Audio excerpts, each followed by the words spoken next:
Feathers या पोएमचं workshop पाहणार आहोत. चला तर आता आपण आधी पोएम पाहूया. Hope is the thing with feathers. Okay, म्हणजे होप म्हणजे आशा. आशा ही अशी गोष्ट आहे जिला पंख आहेत, जिला पिस आहेत. Hope is the thing with feathers that perches in the soul. म्हणजे होप ही अशी गोष्ट आहे जिला फेदर्स आहेत, म्हणजे जिला पिसं आहेत. आणि हे कोण सांगते तर कवी एमिली डिकिन्सन हे सांगतायत की आशेमध्ये ताकद आहे. आणि आशेमध्ये ताकद आहे हे सांगताना आशेला त्यांनी पक्षाचं रूपक वापरलेलं आहे. म्हणजे आशा ही पक्षीरूपी आहे असं त्यांनी सांगितलेलं आहे. ही आशा पक्षी म्हणजे हा जो आशेचा पक्षी आहे तो कवीच्या मनामध्ये हृदयामध्ये बसून सुमधुर अशी शब्दात धून गुणगुणत आहे, सुमधुर गाणी गात आहे. या अखंड गुंजनामुळे मनामधील ही आशा सकारात्मक व आनंददायी विचार उत्पन्न करत आहे. Hope is the thing with feathers that perches in the soul and sings the tune without the words and never stops at all. And sweetest in the gale is heard, and sore must be the storm that could abash the little bird that kept so many warm. वादळात सुद्धा हा जो आशारूपी पक्षी आहे हा जसे अखंडपणे आपले गाणे गुणगुणत असतो, आपले एक गाणे म्हणत असतो, तसेच कितीही संकट आली तरी आशेने व्यापलेले मन जे आहे त्या आशेने जे मन व्यापलेले असते त्याच्यावर संकटाचा कोणताही परिणाम होत नाही. म्हणजे आपल्या मनामध्ये जर होप्स असतील, आशा असतील तर आपल्या मनावरती म्हणजे आपल्यावर कितीही संकट आली, कितीही निराशा आली तरी त्याचा आपल्या मनावर काहीही परिणाम होणार नाही. आपलं मन हे अविचल राहणार आहे.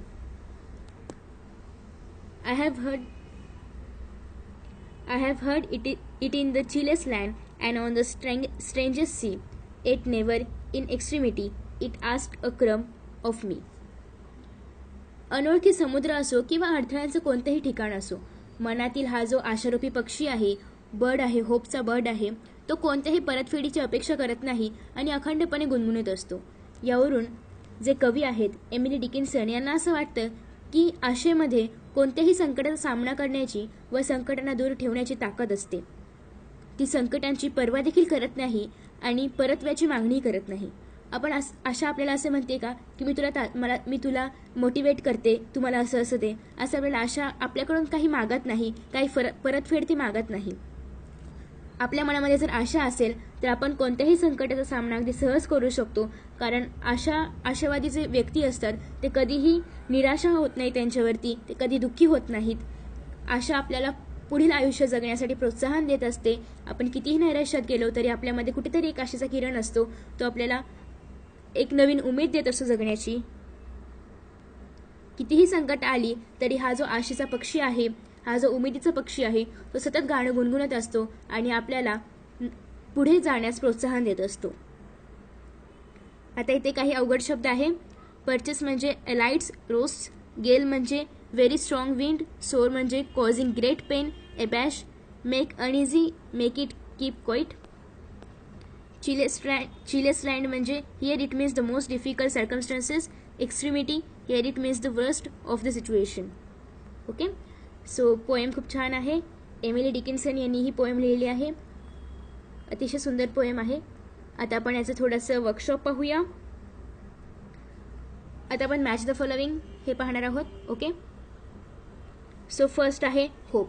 आता होप काय आहे तर होप हे एक पक्षी आहे, पक्षीरूपी आशा आहे, आशारूपी पक्षी आहे. ओके, सो होप म्हणजे काय येणार बर्ड. त्यानंतर नेक्स्ट आहे गेल किंवा स्टॉर्म. गेल किंवा स्टॉर्म काय आहे तर आपल्या आयुष्यामधले जे काही प्रॉब्लेम्स, डिफिकल्टीज आहेत त्याचं वर्णन त्यांनी गेल किंवा स्टॉर्ममध्ये केलेलं आहे. त्यानंतर आहे कीप वॉर्म.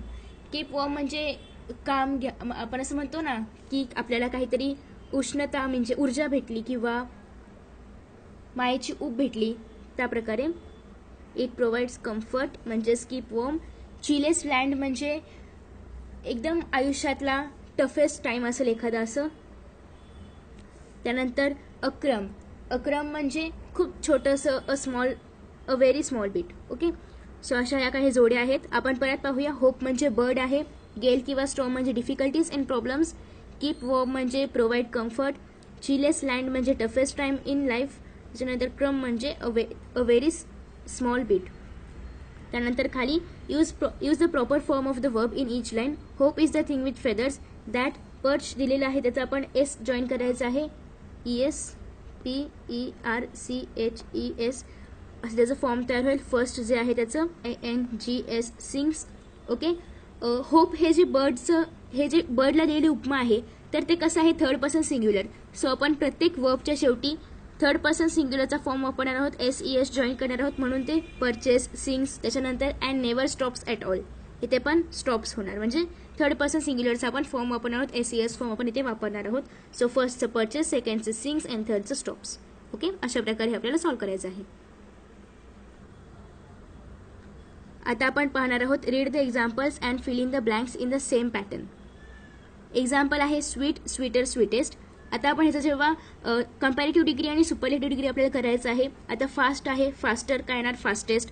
हाय, higher, highest. Great, greater, greatest. Warm, warmer, warmest. Slow, slower, slowest. Low, lower, lowest. Bright, brighter, brightest. Cold, colder, coldest. अशा प्रकारे सुपरलेटिव्ह डिग्रीमध्ये आपल्याला ER आणि कंपॅरेटिव्ह डिग्रीमध्ये आपल्याला EST जॉईन करायचं आहे. त्यानंतर B आहे एक्झाम्पल्स आहे स्ट्रेंज, स्ट्रेंजर, स्ट्रेंजेस्ट. त्याचं होणार brave, brewer, bravest. Fine, फायनर, finest. Simple, सिम्प्लियर. याच्यामध्ये सिम्प्लियरमध्ये मी स्पेलिंग लिहून देते. SIMPLER असं होणार ते. त्याच्यानंतर पुन्हा खाली सिम्प्लिएस्ट, PLEST. ओके.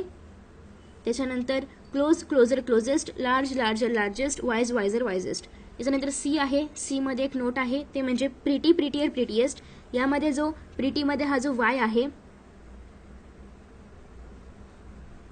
PRETTY, प्रिटीमध्ये हा जो Y आहे याचा आपण जेव्हा कंपॅरेटिव्ह डिग्री आणि सुपरलेटिव्ह डिग्री करणार तेव्हा ह्या वायचा इथे I होणार म्हणजे PRETTIER आणि PRETTIEST. इथे जो Y आहे याचा इथे काय होणार, I होणार. ओके. सो अशा प्रकारे हे जे 4 एक्झाम्पल्स आहेत नेस्टी, अँग्री, हंग्री अँड नॉटी, याच्यामध्ये जो शेवटचा Y आहे त्याचा काय होणार आहे, I होणार आहे. Y कट करणार आपण त्याचा लिहिणार काय, I लिहिणार आहोत. So nasty, nastier, nastiest. Angry, angrier, angriest. Hungry, hungrier, hungriest. आणि नॉटी, नॉटियर, नॉटिएस्ट ऑलरेडी दिलेलं आहे. Question number 4 find the phrases or lines in the poem that mean the following. Okay. So आता आपण lines आणि phrases शोधणार आहोत. So first आहे hope is a light delicate thing. आता आपण पोएममधूनच शोधूया. होप ही काय आहे, लाईट म्हणजे हलकी आणि एकदम नाजूक अशी वस्तू आहे. सो ह्याचं पहिल्याचं काय येणार आहे, hope is the thing with feathers. हे फर्स्टचं लाईन आहे. ओके. फर्स्ट नंबर देऊया आपण ह्याला. त्यानंतर आपण आता दुसरं पाहूया. दुसरं आहे hope offers comfort to your soul. Okay. याचा आन्सर आहे that perches in the soul. हे आहे दुसरं. त्यानंतर आपण तिसरं पाहूया. Hope is not a wordy thought, it is more like a feeling and emotion. Okay.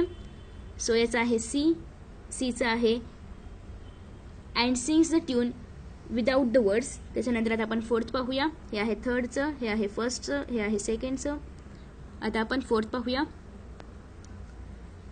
In the most difficult times hope offers the great comfort. Okay. So याचा answer आहे and sweetest in the गेल is heard. हे आहे fourth. त्यानंतर आता आपण fifth पाहूया. Hope is not easily defeated. Hope काय आहे, इझिली डिफेट केलं जात नाही म्हणजे इझिली होपला आपण हरवू शकत नाही. So and sore must be strong that could abash the little bird. Okay. या दोन लाईन्स काय आहेत, फिफ्थचा आन्सर आहे. त्यानंतर सिक्स्थ आहे hope has given comfort to many people. होपने अनेक लोकांना कम्फर्ट दिलेला आहे. याचं आहे that kept so many warm. हे आहे सिक्स्थचं. त्यानंतर आपण सेवन्थ पाहूया. Hope lives on in very hard times even when it gets nothing from you. याचं पूर्ण आहे, पूर्ण लास्ट जो हे आहे स्टांजा तो पूर्ण आहे. Sorry. I have heard in the chilliest land and on the strangest sea yet never in extremity it ask a crumb of मी. हे पूर्ण येणार आहे. याचा अर्थ आहे की ते आपल्यावरती खूप कठीण वेळ आली तरी ते आपल्याकडून काही मागत नाही. आपल्यासोबत राहिलं तरी आपल्याकडून ते काही मागत नाही, आपल्याकडून कसली अपेक्षा करत नाही ते. आता आपण पाहूया. We can relate many of our feelings and experiences to events or things in nature. Which of our feelings or experiences can we relate to the following. So first आहे डार्कनेस. डार्कनेसशी आपण काय रिलेट करू शकतो, depression. त्याच्यानंतर second आहे सनराईजशी आपण new beginning. Third आहे सनशाईनशी आपण होप रिलेट करू शकतो. त्याच्यानंतर आहे रेनबो बघितल्यावर आपल्याला खूप आनंद होतो, हॅपीनेस. त्याच्यानंतर आहे डार्क क्लाउड्स, म्हणजे प्रॉब्लेम्स असं आपल्याला भास होतं आपल्याला की प्रॉब्लेम्ससारखा. त्याच्यानंतर पिकॉकने आपल्याला काय एक्सप्रेस होतं, ब्युटी एक्सप्रेस होते. त्याच्यानंतर आहे स्टॉर्मनी लॉस ऑफ स्टॅबिलिटी. त्याच्यानंतर लाईट शॉवरमुळे लिटिल जॉय, कुठेतरी असं आनंदाचे एक लिटिल जॉय निर्माण होतो. त्याच्यानंतर आहे डॉन म्हणजेच लॉस ऑफ स्टॅबिलिटी. त्याच्यानंतर आहे डाऊन म्हणजे अवेकिंग. त्याच्यानंतर आहे डस्क म्हणजे इव्हनिंग, त्याचं आहे ग्लमनीस. त्याच्यानंतर आहे फ्लड म्हणजे सोरो, असं दुःख.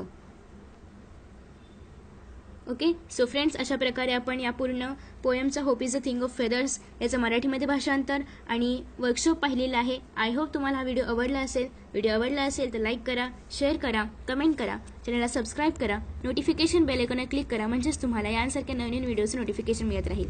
फ्रेंड्स, या चॅनलवरती 9th standard maths, Marathi, English, विज्ञान तसेच इतिहास, भूगोल, राज्यशास्त्र, संस्कृत या सर्व विषयांचे व्हिडिओज अवेलेबल आहेत. तुम्ही ते डिस्क्रिप्शन बॉक्समध्ये दिलेल्या लिंकद्वारे पाहू शकता. तसेच 8th standard scholarship, 8th standard Sanskrit आणि 7th स्टँडर्डचे क्वेश्चन पेपर्स तसेच 9th स्टँडर्डचे काही क्वेश्चन पेपर्स सुद्धा अपलोड केलेले आहेत, ते सुद्धा तुम्ही पाहू शकता.